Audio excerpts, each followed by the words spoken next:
Hello, everyone. Welcome to Crossroads, where faith and culture meet. I'm Rita Peters, and I'm here with my co-host, Mark Meckler. Mark, how's it going today? It's a little bit crazy this morning, I got to admit, but this is what happens when legislatures are in session all over the country. So I'm glad to step away from that and talk about this great book we're reading.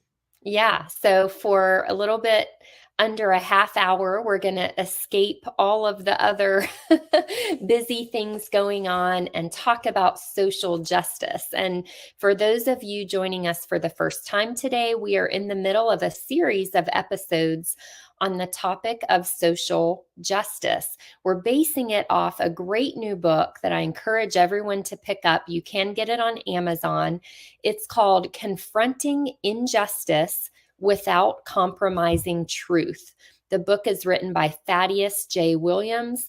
And Mark, today we're covering part 4 of the book, which explores the question of whether our thought processes are focused on truth or tribes.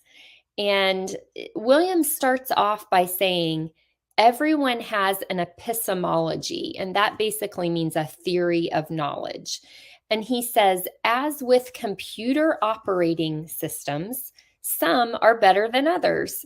Mark, would you say it's true, first of all, that everyone has an epistemology? Yeah, absolutely. I mean, each of us has our own way of looking at the world. We look at the world from our own perspective. And you really, I would say, and this is important as a human being, you can't look at everything from every angle all the time. It's literally just impossible as a human being. So we bring to the table with us a set of prejudgments, premises, ways of looking at things. Every person does this. And so the question is, what is your operating system? How are you looking at the world? Because that's going to affect the judgments that you hold. Right, exactly. Now, I want to just do a tiny bit of review for the sake of people who maybe are new in the audience for this series of programs.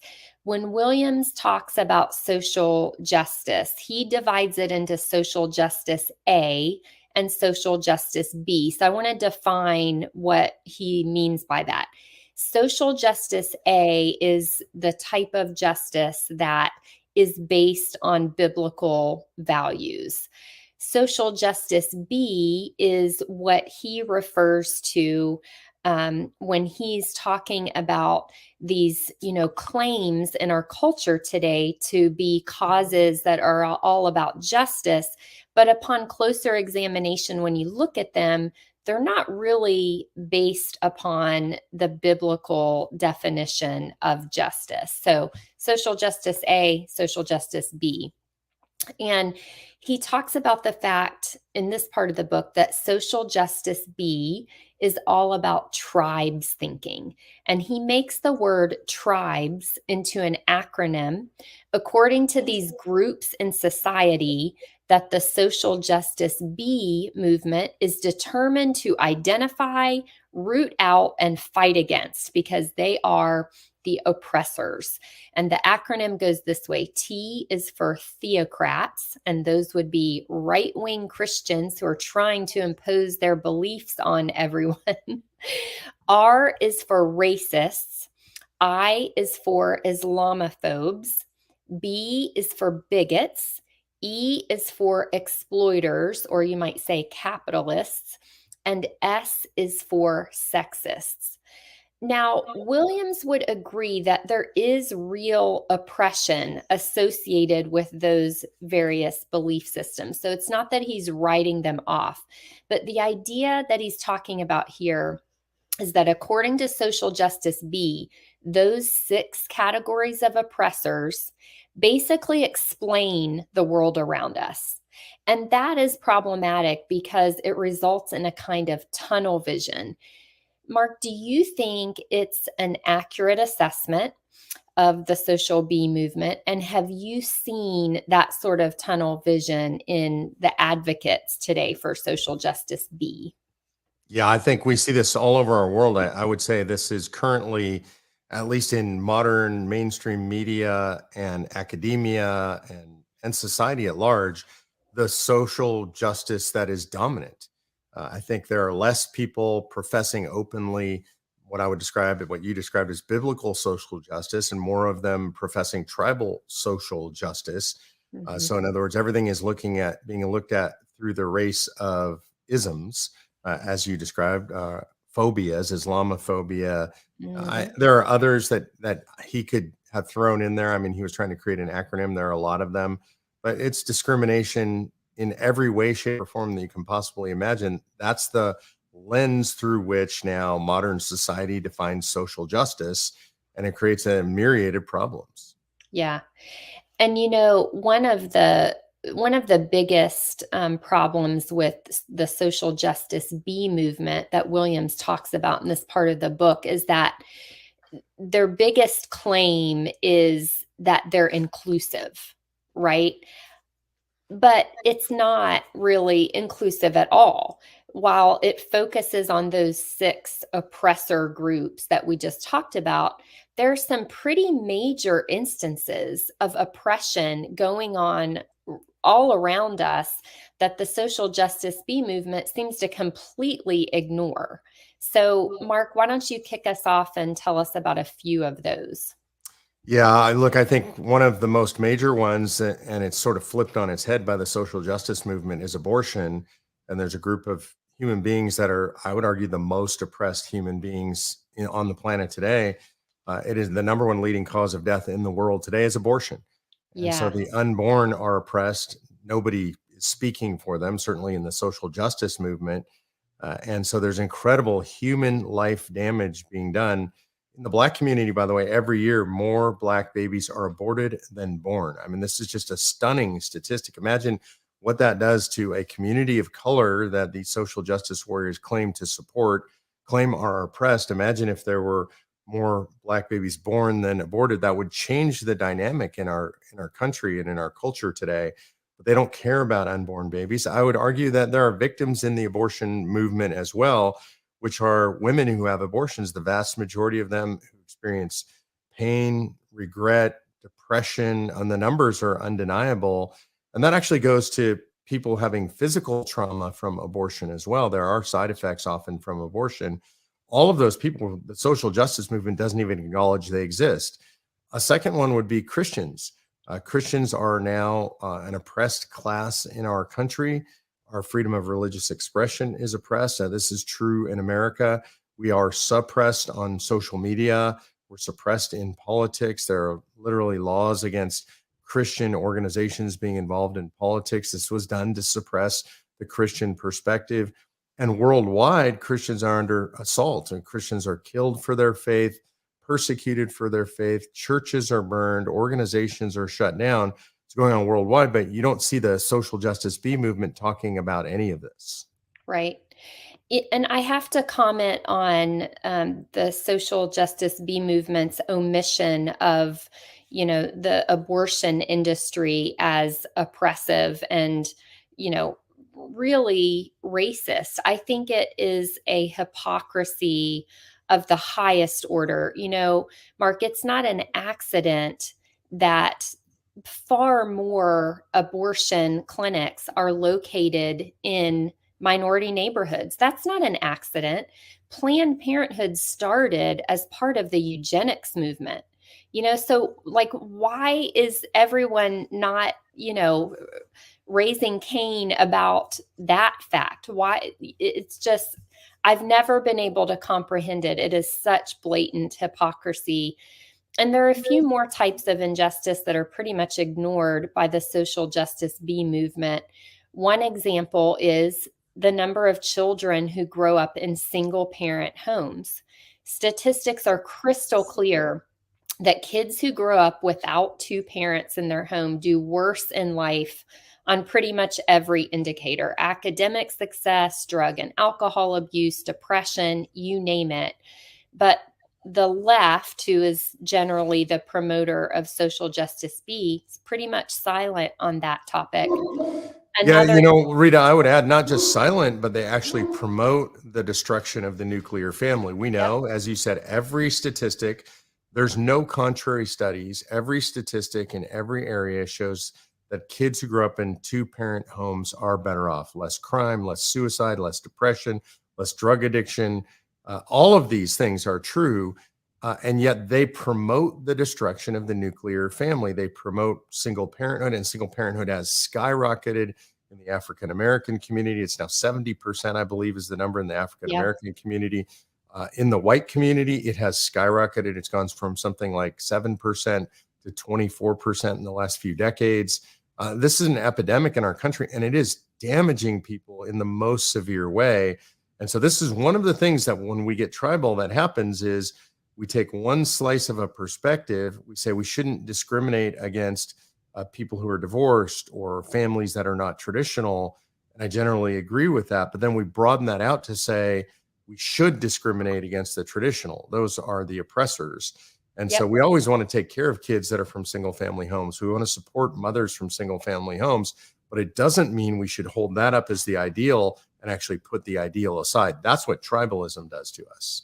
Yeah, and this example is just a good case of, energies being applied in wrong directions. If what we all really cared about was, good opportunities, equal opportunities for everyone, for all kids in America, wouldn't you expect to see the champions of social justice really working hard to preserve and maintain and support the family, the basic unit of society, and to make sure that every kid, to the greatest extent possible, has a chance to be raised in a two-parent family. But you don't see that at all. And yet you see all this energy put in other places where, as we've talked about in previous programs, the evil that they're trying to combat isn't, the evidence doesn't really support it.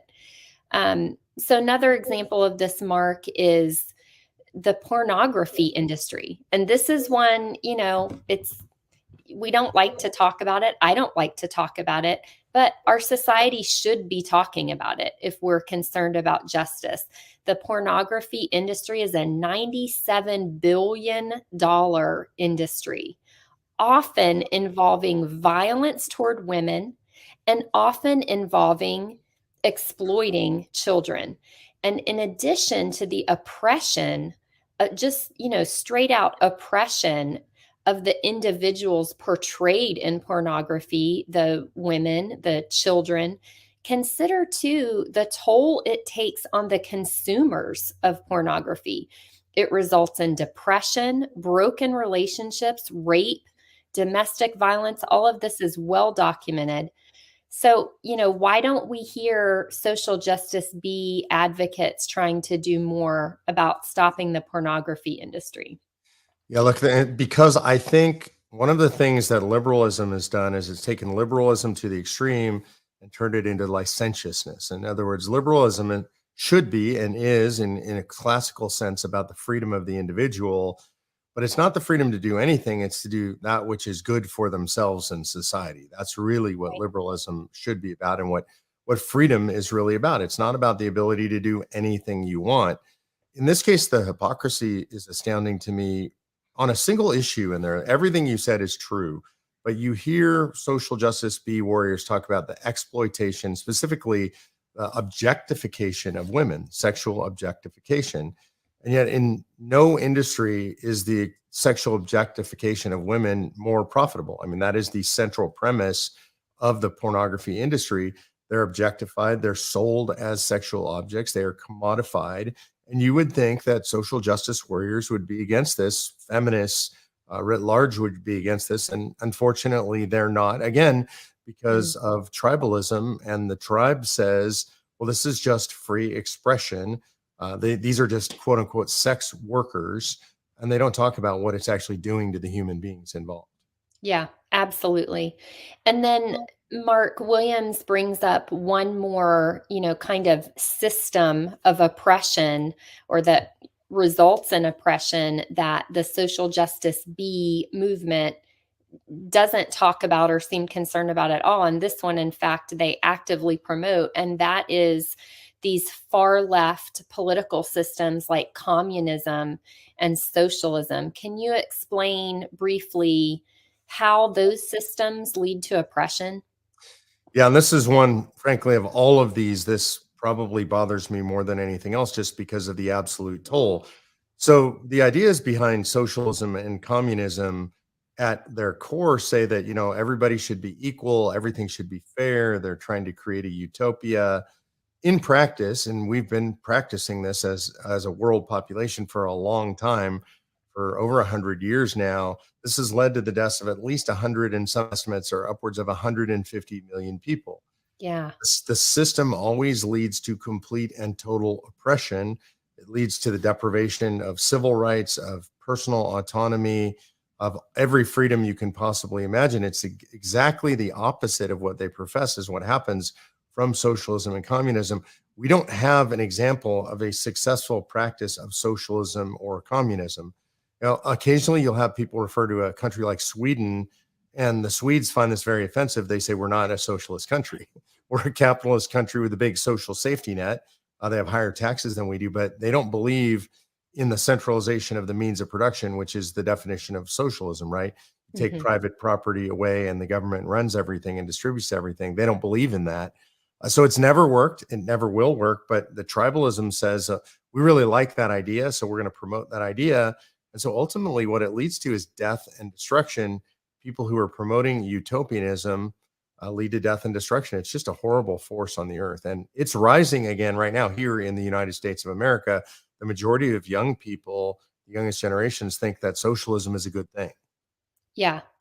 I think it's really interesting, this particular topic, because last week we talked a lot about how important it is to actually look at the facts and look at the evidence before you evaluate a system or idea. And we'll talk a little bit about more about that today. But the thing is with socialism and communism, the evidence is so crystal clear about how they do result in oppression and poverty and terrible conditions. And yet, so many people in America seem to be thinking today that that's the way we should go.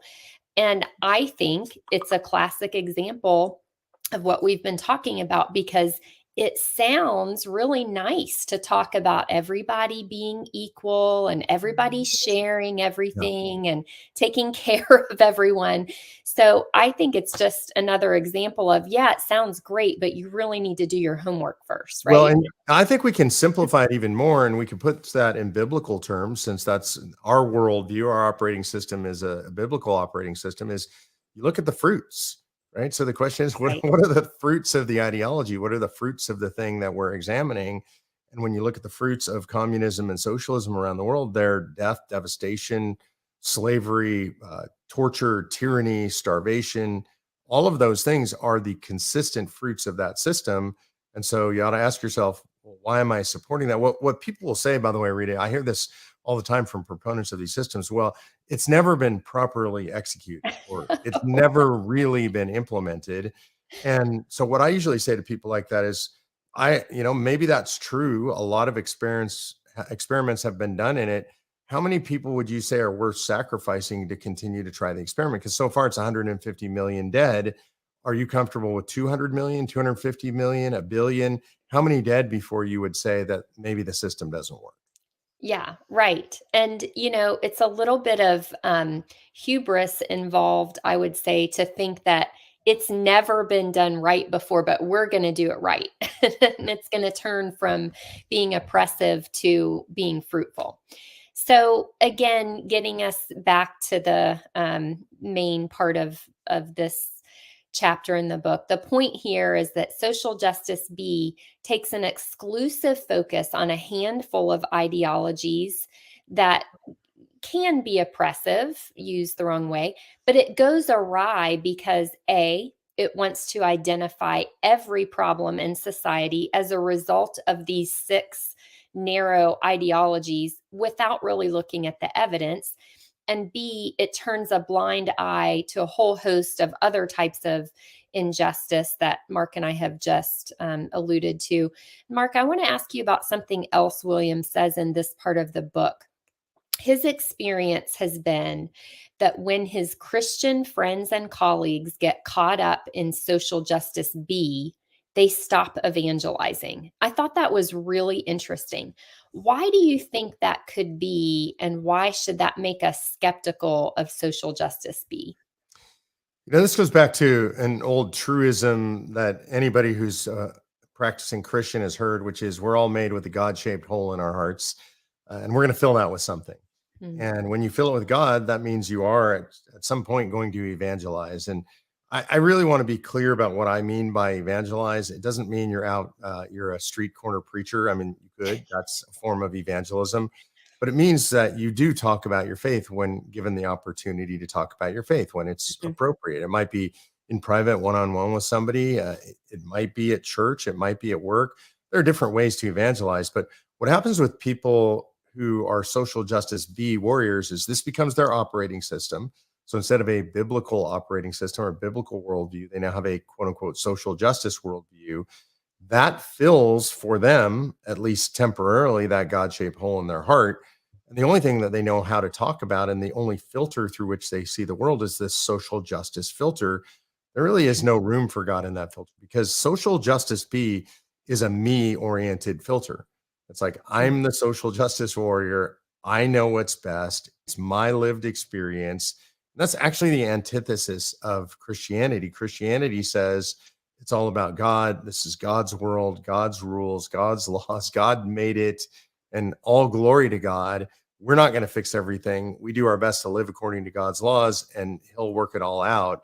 That's Yeah, the opposite of being a social justice warrior. yeah. Yeah, I thought that was a really interesting point that he made. The next idea we're introduced to in this part of the book has to do with the way our brains work. And I found this really interesting as well. Williams talks about people who have phobias. For instance, an arachnophobia or is a fear of spiders.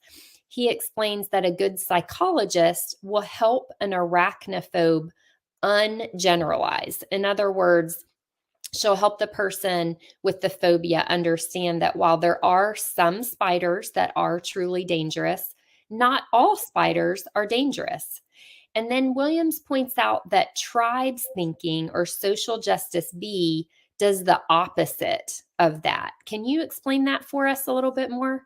Yeah, I'll give you the most horrifying example because this is out there and widely being used. And there are people like Ibrahim X. Kendi who propose that all white people are oppressors.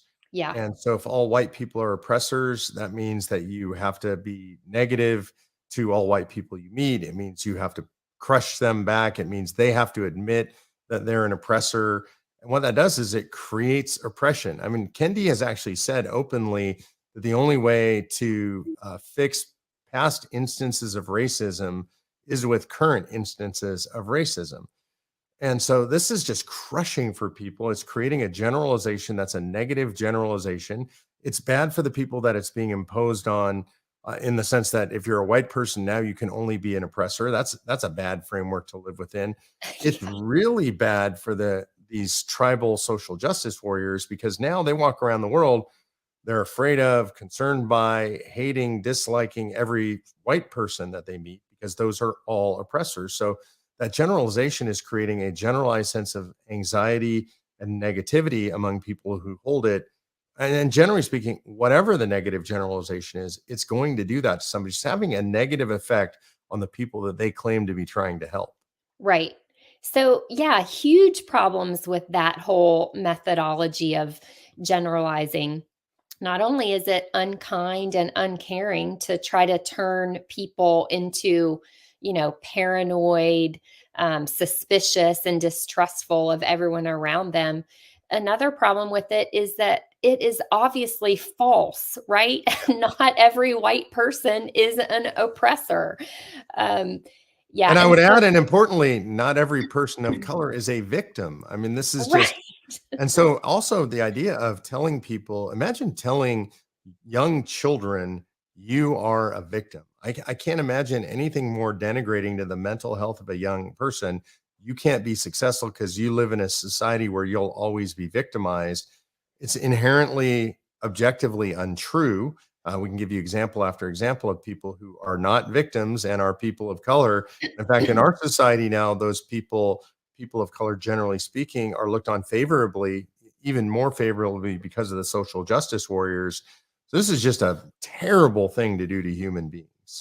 Yeah, and as crazy as it sounds, yes, of course, it would be terrible to tell young children that they're victims. But Mark, isn't that exactly what CRT, which people want to teach in our schools, isn't that exactly what that does?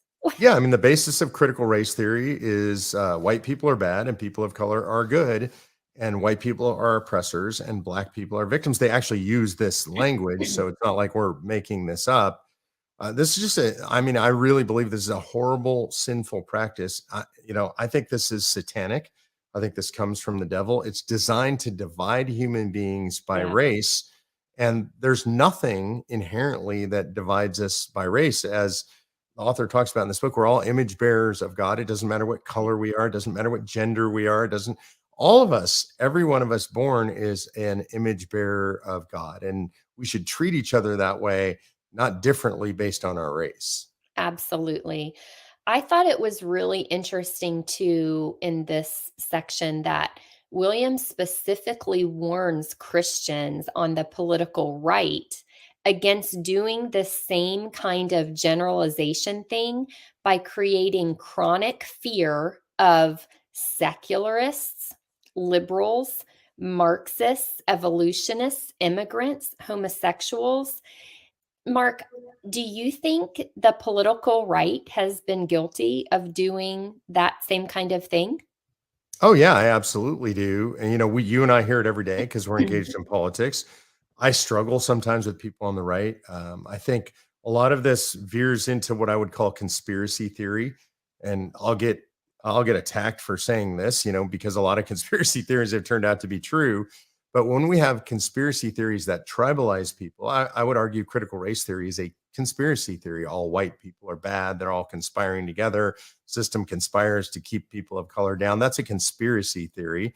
And the same is true if we say, like, anybody who votes for Joe Biden is a Marxist, right? They're not. People have their reasons. People are individuals. Negative motive attribution to other people you don't know is never a good thing. The Yeah. right does it as well as the left. But I would argue, and I think our author would agree with this, Thaddeus would agree with this, there's a bigger problem on the left now. But I've been saying for a long time, if the left continues to do this, the right will ultimately, just based on human nature, begin to respond in kind. And we should be very careful of that. We should not be goaded into that. Yeah.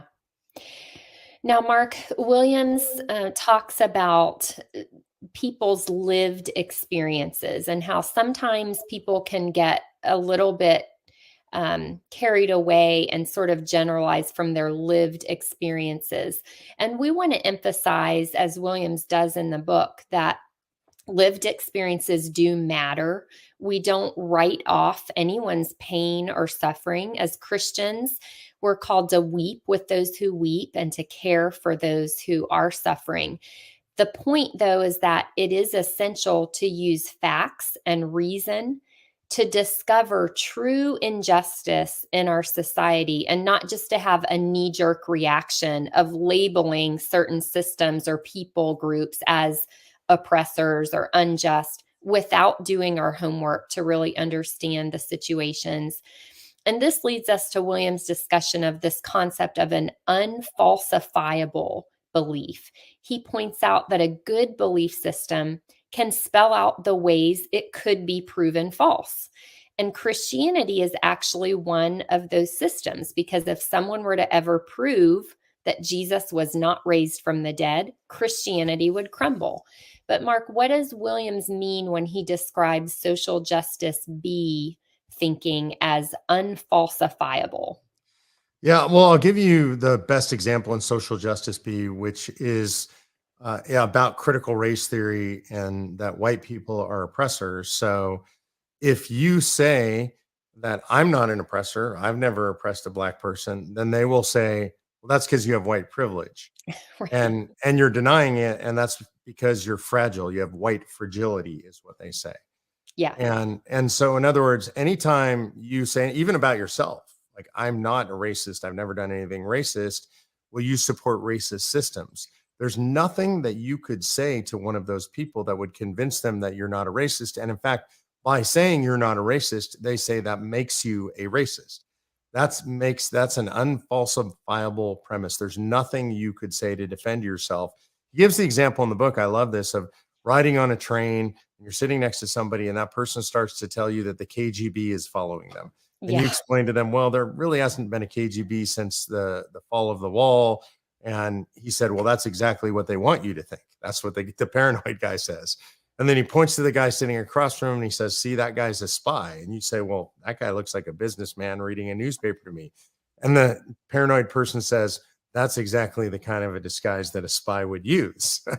Yeah. and he goes on and on and on. And eventually the paranoid guy looks at the guy and goes, well, you must be one of those KGB spies as well, because Yeah. you just can't see what I see from my lived experience, quote unquote, that the spies are everywhere. So that makes you a spy. And Yeah. so when you're dealing with somebody like that, there's really nothing you can do to convince them. And Rita, it's kind of funny because I was reading this and thinking, I deal with this in politics all the time, Hmm. where I'm talking to people, and no matter what I say, no matter what objective facts I present, I've literally had people say, it doesn't matter to me. It doesn't matter how much objective fact you present. I will not change my opinion. That's an unfalsifiable theory or premise. Yeah, that was a great explanation of that whole concept. And so, unfortunately, we're about out of time for this episode. But as we close, just want to encourage people, evaluate facts, look at the research. Don't just accept a label. Don't let yourself be sucked into, this paranoia and distrust and knee jerk reaction. The evidence matters, the facts matter. And Mark, as we wrap up our discussion of part 4, that actually brings us to the end of the book itself. But we're going to spend a little time next week in our last program in this series talking about some of the materials Williams provides in the appendix to the book, which is excellent. And again, the book is Confronting Injustice Without Compromising Truth. Mark, thanks for joining me again Hey, today. Rita, can I add one last thing that I think is Absolutely. really important? Look, I want to be really clear. Racism exists, misogyny exists, homophobia exists. Like anything, generally speaking, there's a kernel of truth in everything that they say. And it's really important that we as Christians acknowledge this and know this. We're not saying those things don't exist, but we're saying when those things exist, if we do it tribally, if we apply those things universally and say everything is racism, then it makes it impossible for us to have our hearts open to address real racism.